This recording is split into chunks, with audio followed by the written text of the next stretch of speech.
Unang gabi pa sana namin bilang bagong kasal pero umalis ako dahil, hello Ate Ann, masakit isipin na ikasal ka sa taong hindi mo gusto at lalong hindi mo mahal.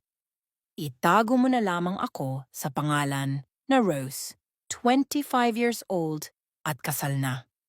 Nakatira dito sa Mindanao at hindi ko na lamang sabihin pa kung saan ako nakatira exactly. Isa sa aming kultura ang kasunduan kaya nangyari sa akin ito. Tahimik lamang kami namuhay dito sa aming lugar, pinag-aral ng mga magulang upang may makukuhang magandang in the future. I was first year college nang makilala ko itong si Miko. Second year college siya noon and I'm proud na working student siya noon kasi hirap sila financially.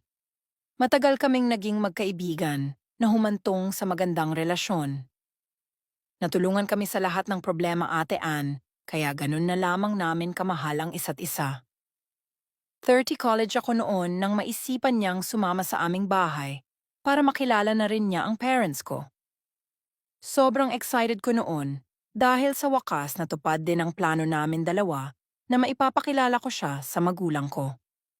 Sa bahay na kami nang napansin ko ang pagkamoryot ni Papa sa nobyo ko, yung tipong hindi niya nagustuhan ang presensya nito. December nangyari sa akin iyon at pagka-uwi ng nobyo ko ay agad akong sinabihan ni Papa na tumigil na sa pag-aaral dahil ipapakasal na niya ako. Sinagot ko pa nga siya noon na hindi pa kami ready pa, gagraduate muna kami. Sinong gagraduate? Hindi naman nag-aral ang mapapangasawa mo. Bigla kaming nagkagulo lahat, hindi ko tinigilan si Papa hanggat hindi niya ako sinasagot. Nagmakaawa sa akin si Papa na kung pwede sundin ko na lamang siya dahil siya naman ang makalagot.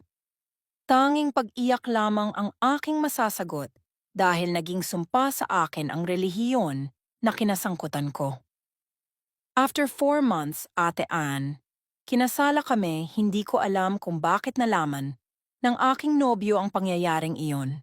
Dahil simula nang malaman kong ikasal ako kinuha sa akin ang cellphone. Bigla ko siyang nakita sa araw ng kasal ko. Nang bandang hapon at nagkasiyahan ang lahat na isipan kong buksan ang mga tegalong natanggap ko sa aking mga kaibigan.